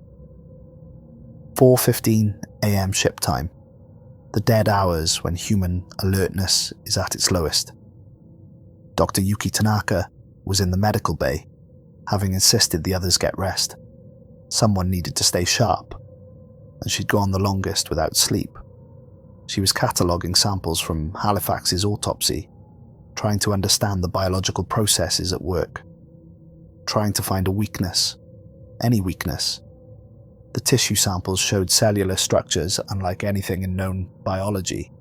The creature's cells weren't just different, they were impossibly efficient. No wasted energy, no unnecessary organelles. Every component optimized for one purpose: survival. Kane was in his quarters, lying on his bunk but unable to sleep. His mind kept replaying the moment Halifax's chest exploded. Kept wondering if there'd been a sign he'd missed. Something he could have done differently. He pulled up the security feeds on his personal terminal, cycling through cameras out of habit more than hope. Medical bay, empty corridors, cargo bays, the bridge where Strand maintained watch. Then, back to the medical bay. He saw Tanaka working, her back to the camera, bent over her microscope, completely absorbed in her research. Then, in the background barely visible, a shadow moved across the ceiling. Kane's blood went cold. The shape was wrong, too long, too fluid, moving with a grace that no human could achieve. He grabbed his radio with shaking hands, his thumb fumbling for the transmit button. "Yuki, get out of there now!" But the feed went to static, white noise replacing the image. The creature had damaged the camera. Or maybe it had done it deliberately. Maybe it understood that the cameras were how the humans saw. Maybe it was learning to blind them. Kane ran, his lungs burned. His heart hammered against his ribs so hard he thought it might burst. The corridors seemed longer than ever before, stretching impossibly, each turn taking an eternity. He burst into the medical bay to find destruction. Equipment smashed, not randomly but specifically. The microscope destroyed. The sample analyzer crushed. The research terminal smashed beyond repair. Everything Tanaka had been working on destroyed. And blood, so much blood, splashed across the walls in arterial spray patterns, pooling on the floor, dripping from the ceiling. Dr. Tanaka's blood, but no body. Kane followed the trail to a maintenance shaft. The access panel hung open, torn from its hinges. The metal bent outward with strength that should have been impossible. Inside, darkness, complete and absolute. Kane aimed his flashlight into the shaft, the beam cutting through the black, revealing nothing. No body, no creature, just blood, and the implications of what that meant. It had taken her alive. Captain Murdoch arrived seconds later, breathing hard, plasma cutter in hand. He saw the blood, saw the open shaft, and his face went grey. "Don't!" Murdoch grabbed Kane's shoulder as he moved towards the shaft, his grip bruising. "That's what it wants. It wants us to follow, to split up, to come down into the dark where it has the advantage." They sealed the shaft with an emergency bulkhead, welding it shut with a plasma torch. But Kane knew the truth. The ship had dozens of shafts, hundreds of access points, thousands of places to hide. The creature had taken Tanaka somewhere, taken her alive for a reason, and Kane had a terrible suspicion about what that reason was. 2 hours later, Navigator Strand found her in lower cargo hold 7, the furthest point from the inhabited sections of the ship. The hold was cold, the environmental systems barely functioning, the air thin and stale. And there, attached to the far wall, was Dr. Yuki Tanaka. She was cocooned in some kind of resin, organic and hardening, holding her upright against the metal bulkhead. The resin covered her from shoulders to feet, leaving only her head exposed. Her eyes were open, barely conscious, moving slowly to focus on Strand. She was alive, barely, but alive. Kane arrived with Murdoch minutes later. What he saw made him wish he'd never studied xenobiology, never learned to understand alien life, never developed the knowledge to comprehend what was happening to her. The cocoon wasn't just restraining Tanaka. It was changing her, breaking her down at a cellular level, restructuring her. Her skin had taken on a waxy quality, stretched too tight over her bones, pulling at the corners of her mouth and eyes. Veins stood out black against pale flesh, pulsing with something that wasn't blood, something darker, something alive. She was being transformed into something else. Kane's voice broke. He recorded this later in his testimony. Another egg, the xenomorph life cycle completing itself. The creature had taken her not to kill her, not to eat her, but to convert her, to turn her into a vessel for more of its kind. The cocoon was a chrysalis, and Tanaka was the raw material. Tanaka's eyes found Kane's. Recognition flickered in them, fighting through whatever chemical haze the cocoon was pumping into her system. She managed to whisper, voice barely audible, each word an effort that cost her dearly. "Kill me, please. I can feel it changing me." I can feel my cells breaking down, reforming. I can feel what I'm becoming. I can hear them, Aldous. In my head, not words, feelings, purpose. I'm losing myself, please, before there's nothing left to kill. Before I'm not me anymore. Her eyes were pleading, desperate. Captain Murdoch raised his plasma cutter without hesitation. He'd seen this before, knew exactly what needed to be done. Kane turned away. He couldn't watch, couldn't bear to see another colleague, another friend, die because of his mistakes. He heard the sound of the plasma cutter activating, the brief whoosh of superheated energy, the smell of burning flesh and something else, something sweet and wrong. Then, silence. "She's at peace now," Murdoch said quietly, his voice heavy with a weariness that went beyond physical exhaustion. "She's not suffering anymore. That's all we can do for her. Give her peace." But as they turned to leave, as they started back toward the exit, they saw it. The creature, fully grown, 7 feet tall, crouched in the shadows at the far end of the cargo hold, 60 meters away but feeling much closer. Kane finally saw it completely, and his mind struggled to process what his eyes reported.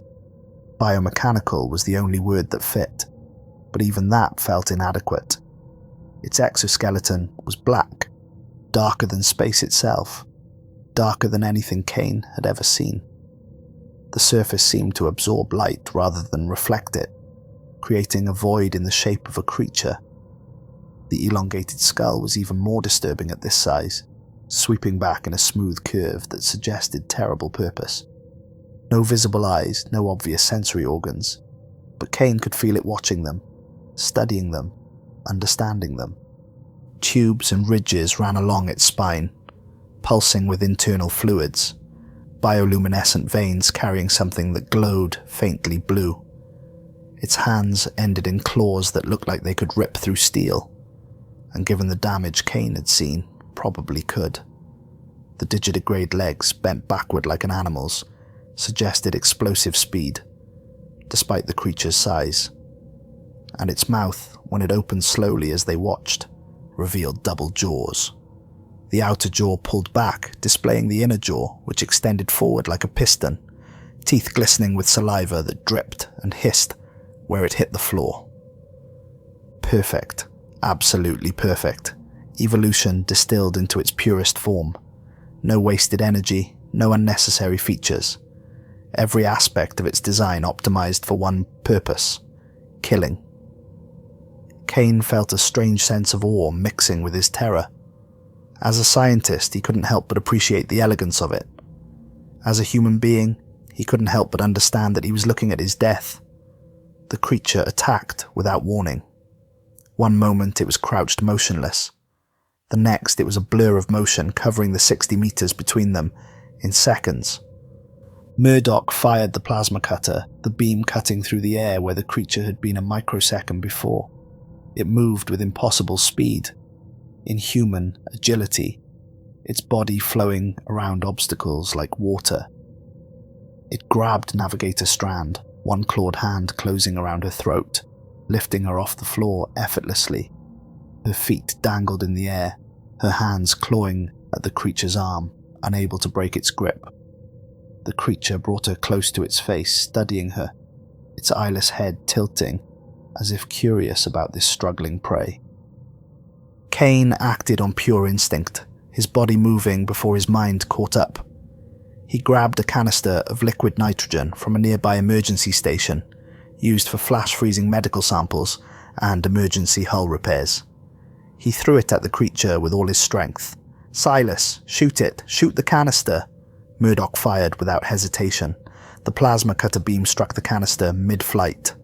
The explosion was immediate and violent, a blast of freezing gas expanding outward in a white cloud. The temperature dropped 50 degrees in an instant. Ice crystals formed on every surface. The creature dropped Strand and retreated, ice coating its exoskeleton, slowing its movements. They ran, all three of them not looking back, just running for their lives. They sealed bulkheads behind them as they went, creating barriers between themselves and the creature, buying precious seconds. Strand was injured, 4 parallel claw marks across her shoulder, bleeding freely, but she could move. Adrenaline overrode pain. They reached the bridge and barricaded themselves inside, using every piece of equipment they could move to block the door. Captain Murdoch took stock of their situation, and the assessment was grim. 3 crew members left from a complement of 6. Weapons running low on power, the ship damaged, multiple systems failing, life support at 60% and dropping. Kane checked the long-range sensors and felt what little hope remained drain away. The Xenomorph bioships were closer now, their energy signatures stronger, but there were more of them than before. The 4 ships that had been following them had been joined by others. Kane counted 12 distinct signatures. 12 ships, each one carrying thousands of eggs. "They're coordinating," Kane said, his voice hollow with realization. "The creature on our ship is sending signals, calling them, guiding them. We're not just being hunted by one xenomorph, we're being hunted by all of them, the whole species." Captain Murdoch pulled up classified schematics of the ship, documents that even Kane hadn't been authorized to see. "There's one option left," Murdoch said, his finger tracing lines on the display. "Nuclear scuttle charges in the engine core. They're designed for extreme scenarios. If enemy forces board and capture the ship, if there's no chance of escape, we can detonate these charges. The explosion would vaporize everything within a 2-mile radius." He looked at his remaining crew. "It won't stop all of them, but it might take out a few. And more importantly, it will send a warning. The blast will be visible for light years. Other ships will see it. They'll know to stay away from this sector." "That's suicide," Strand said, though her voice held no surprise. They'd all known it would come to this eventually. Murdoch nodded. "Yes, it is. But it's a suicide that serves a purpose. We can't let that thing leave this ship. We can't let it reach human colonies. Every person it infects becomes a dozen more. Every ship it boards becomes a hive. If we do nothing, if we try to run and fail, humanity loses. This way, we at least buy time. We at least warn others." Kane understood the logic, the cold utilitarian calculus of sacrifice, but understanding didn't make it easier to accept. They needed to reach the engine room to activate the charges manually, but the creature was somewhere between them and their goal, and the ship was vast, offering thousands of routes and ambush points. Murdoch's plan was simple and suicidal, but then again, simple plans were often the best when facing impossible odds. "I'll draw it out," Murdoch said. "Make noise, fire weapons, get its attention. It knows I'm a threat. It'll come for me. That gives you 2 a clear path to the engines." Kane started to protest, but Murdoch cut him off with a gesture. "I'm the captain. This is my ship, and I'm not letting that thing reach human colonies. I watched it happen before.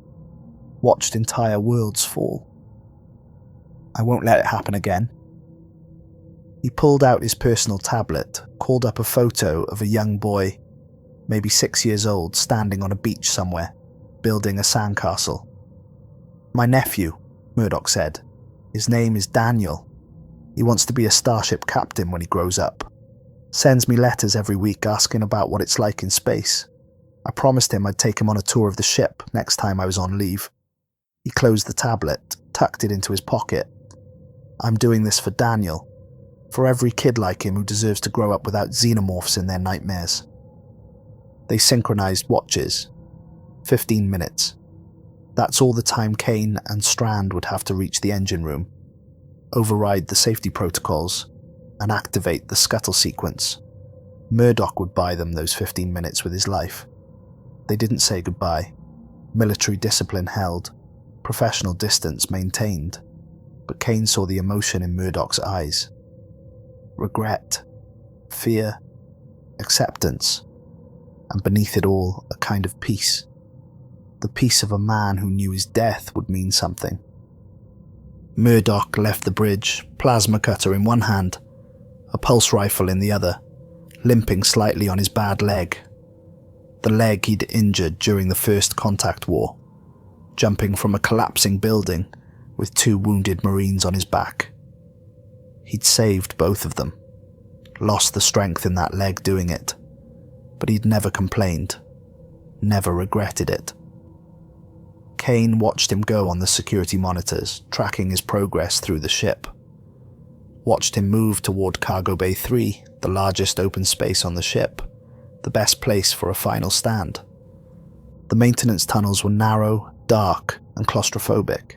Kane and Strand crawled through them, their breathing loud in the confined space, their movements echoing off metal walls. Kane's knees ached, his shoulders scraped against the tunnel sides, but he kept moving, kept crawling, because stopping meant dying, and dying meant humanity lost. He activated his recorder as they moved, speaking quietly into the device. "If you're hearing this, we failed to contain it. The Xenomorphs aren't just defending territory. They're responding. Every human who enters the Exclusion Reach becomes a host. Every ship becomes a hive. This is their answer to our violation."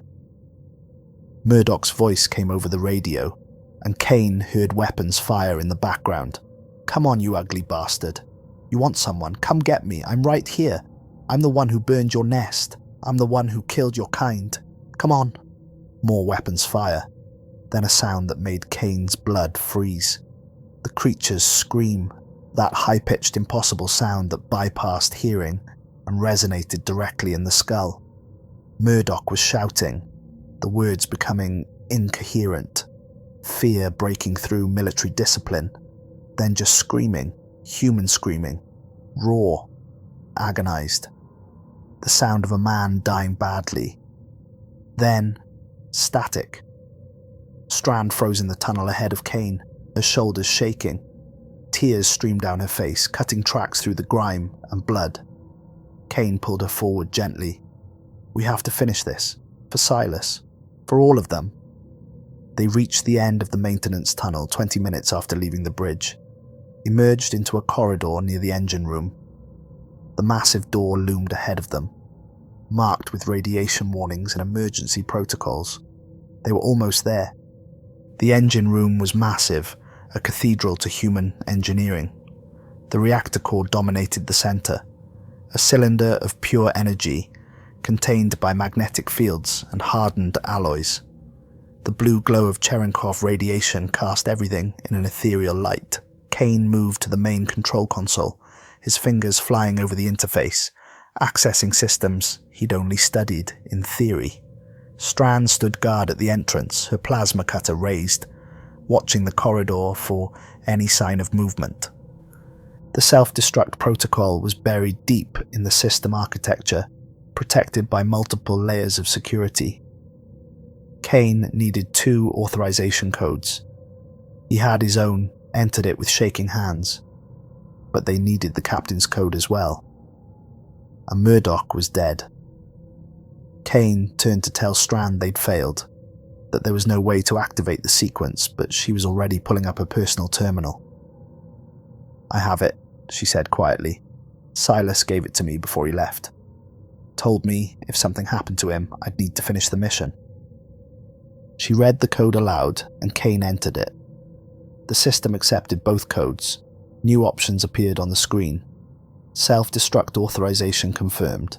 Enter activation sequence. But there was a catch. A safety feature designed to prevent accidental detonation. The protocol required constant manual oversight.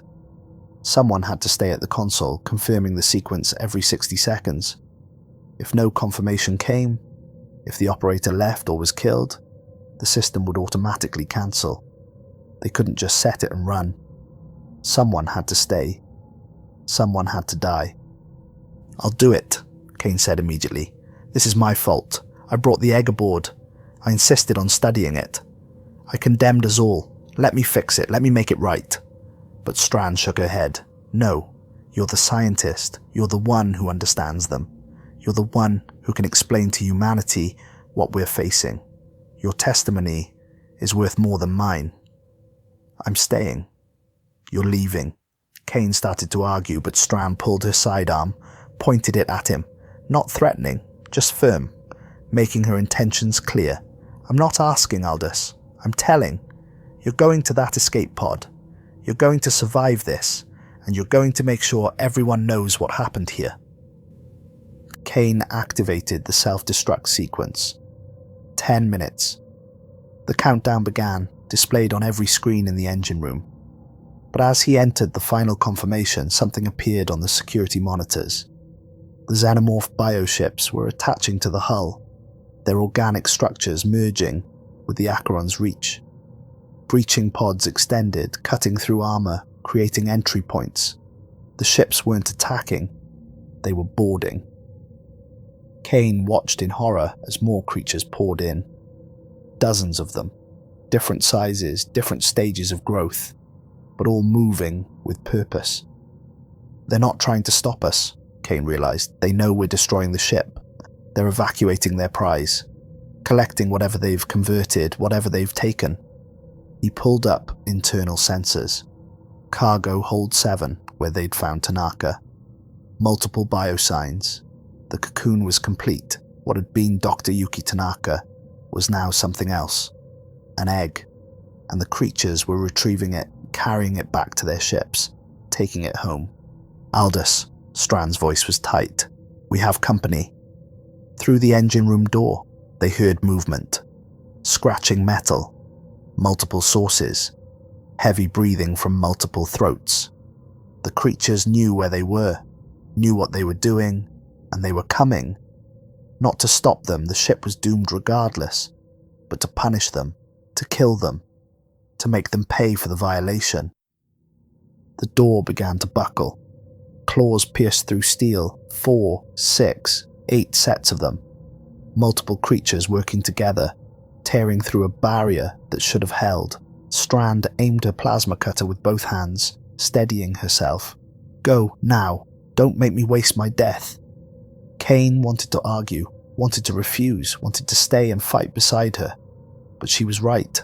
Someone had to survive. Someone had to warn humanity. He turned towards the emergency escape capsule in the corner of the engine room. A single-person unit, designed for catastrophic reactor failures. But as he moved, the door tore open completely. The first creature entered, the one from Halifax, the one they'd been hunting. But it wasn't alone. 2 others followed it, smaller, fresher. Kane realized with horror what they were. The drones. The ones sent into the Exclusion Reach. The Xenomorphs had gotten to the pilots remotely, somehow infected the drone operators back on the Acheron's reach. Or maybe they'd been carrying eggs all along. Sleeper agents waiting for the right moment. 3 creatures. 2 humans. The math was simple and terrible. Strand fired. Her plasma cutter beam caught the lead creature in the shoulder. Acid blood sprayed, eating through the floor, creating a hole that revealed the deck below. The creature screamed, but didn't fall, didn't retreat, just kept coming. Kane drew his own weapon, a pulse pistol with maybe 6 shots left. He fired twice, hitting the second creature center mass. It stumbled but recovered, its body adapting to the impact, learning. The lead creature's tail whipped out faster than Kane could track. It caught Strand across the chest, the blade-like tip punching through her body armor and into her flesh. She screamed, a sound of pain and rage, and brought her plasma cutter down on the tail, severing it. More acid blood. The floor gave way beneath them, the metal dissolving. Kane grabbed Strand, pulled her back from the edge. "The pod!" he shouted. "Get to the pod!" But Strand was bleeding out, the wound in her chest pumping blood with each heartbeat. She couldn't walk, could barely stand. Kane started dragging her toward the escape pod, his arm around her waist, taking her weight.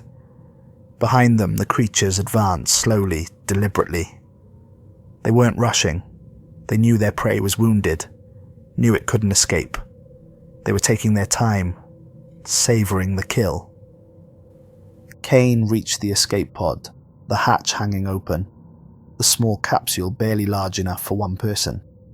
He tried to lift Strand inside, but she pushed against him weakly. No room for two. You know that. It's single occupancy. It was always going to be one of us. Kane looked at the pod, at Strand, at the approaching creatures. She was right. The pod was designed for one person. Two would overload the life support, the mass calculations, the trajectory systems. They'd both die. "I'm not leaving you," Kane said, but even as he said it, he knew he would. He had to, for humanity, for the warning, for all the people who would die if no one knew what was coming. "Tell them," Strand whispered, her hand gripping his arm with fading strength. "Tell them we tried. Tell them we're sorry. Tell them the treaty existed for a reason." She shoved him, using the last of her strength, pushing him towards the pod. Kane stumbled backward, caught himself on the pod's entrance. Strand raised her plasma cutter toward the creatures, her hands shaking, blood covering her uniform. "Go, Aldous. That's an order." Kane climbed into the pod, his hands moving automatically through the launch sequence, his mind screaming at him to stop, to go back, to fight beside her.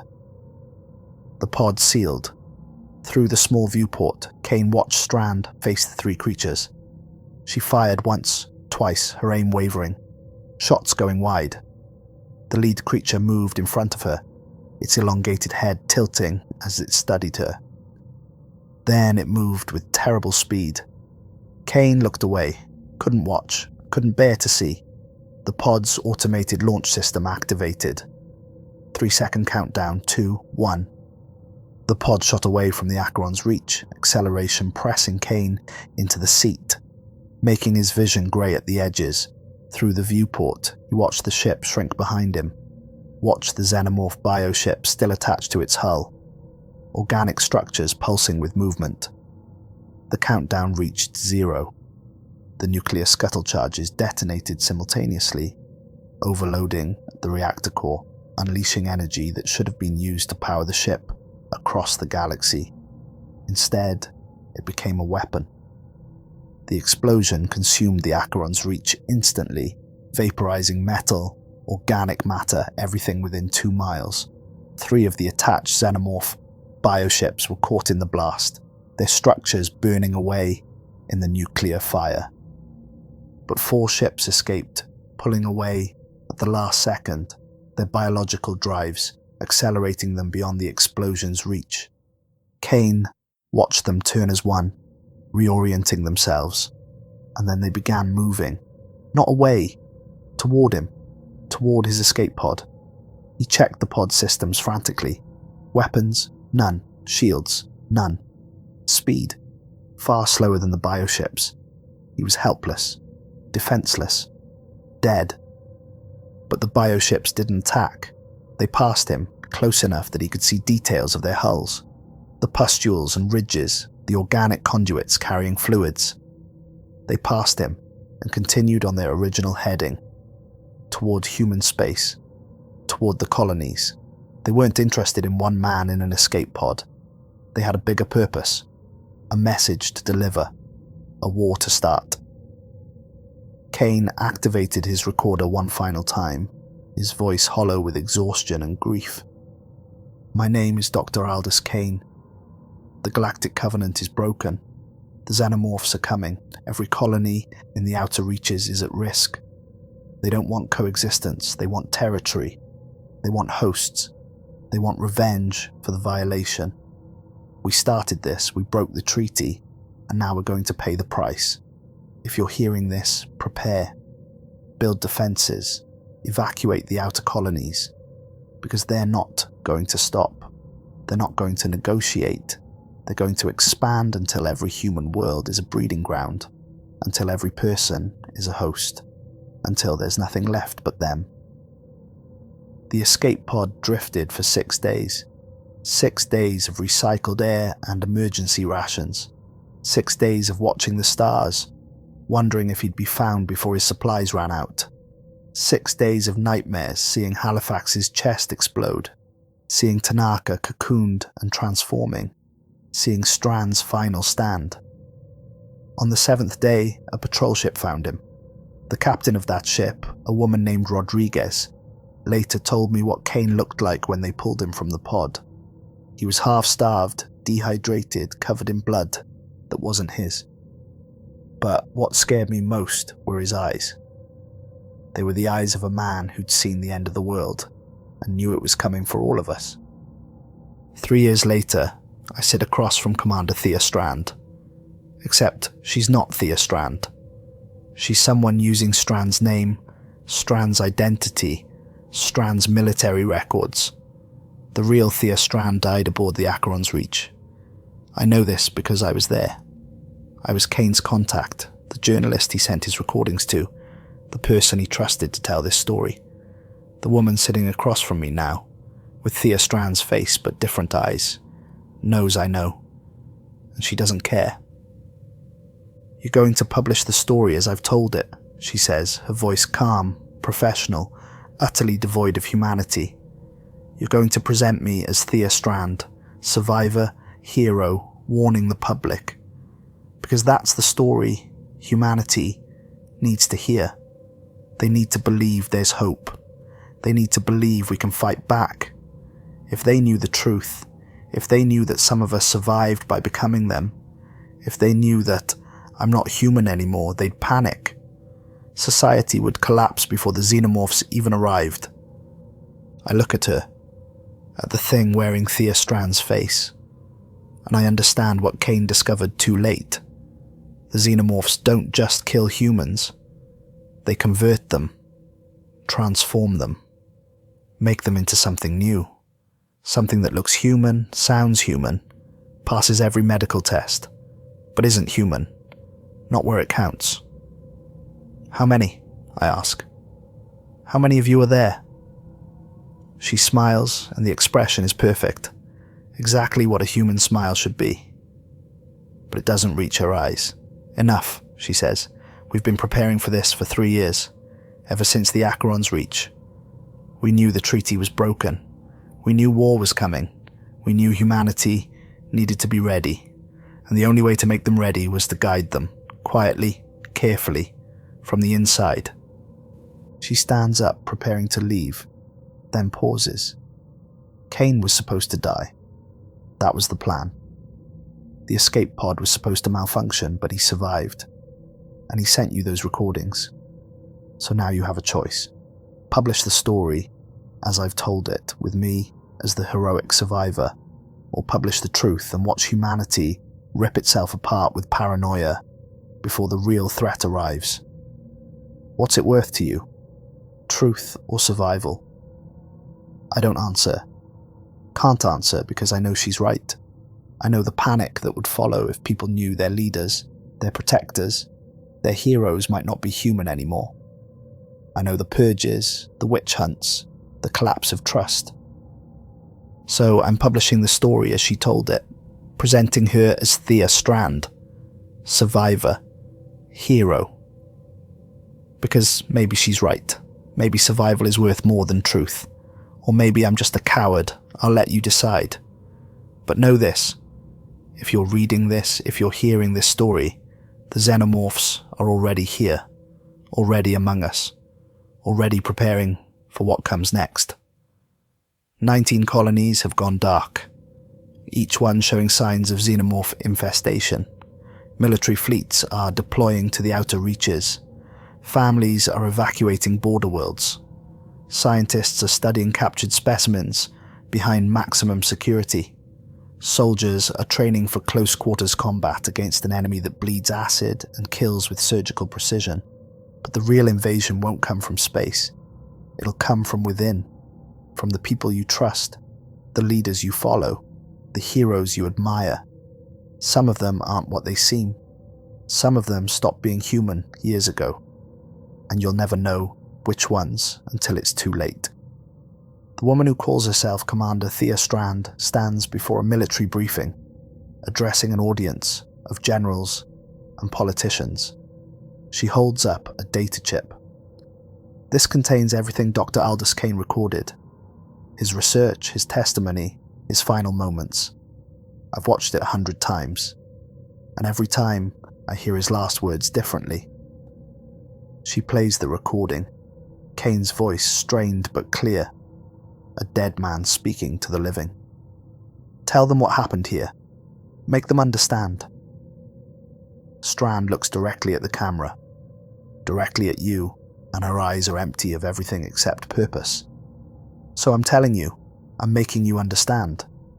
The treaty is broken, the Xenomorphs are coming, and we're not ready, but we will be, because I'm going to make sure we are. Whatever it takes, whatever we have to become, we will survive. The briefing ends. She walks off stage. And if you look closely, if you watch the footage frame by frame, you can see it. Just for a moment. Her shadow doesn't quite match her movements. It's too fluid, too long, too alien. But by the time you notice, she's already gone. Already moving to the next briefing, the next warning, the next step in whatever plan she, and others like her, are implementing. Deep space monitoring stations detect them. Over 300 Xenomorph bioships entering human territory, moving slowly, deliberately, not attacking, just advancing, taking their time, because they know something we don't. They know that the war is already over. They won the moment we broke the treaty, won the moment we brought that first egg aboard, won the moment we started thinking we could understand them, control them, weaponize them. We didn't start a war. We finished one. And we lost. Dr. Aldous Kane tried to warn us. Captain Silas Murdoch died trying to stop it. Dr. Yuki Tanaka was transformed by it.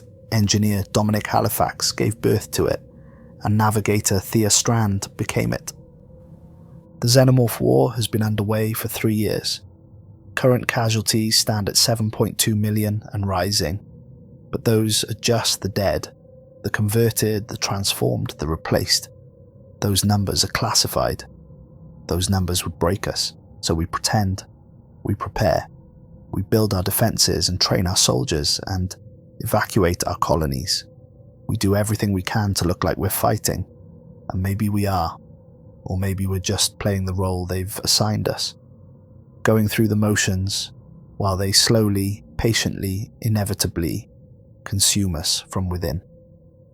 My name is Dr. Aldous Kane. If you're hearing this, then I'm already dead, and you need to know what we unleashed. You need to know that the treaty wasn't protection, it was quarantine, and we broke it. Now the infection is spreading, and there's no cure, no treatment, no hope, only survival. Only fighting, only the desperate, terrible knowledge that we did this to ourselves, that we rang the dinner bell, that we invited the predators into our home. And now they're never leaving. The warning has been given. Whether humanity heeds it remains to be seen. But the Xenomorphs don't care about our choices anymore. They don't need to. They're patient. They're perfect. They're already here. And nothing will stop them. Nothing can stop them.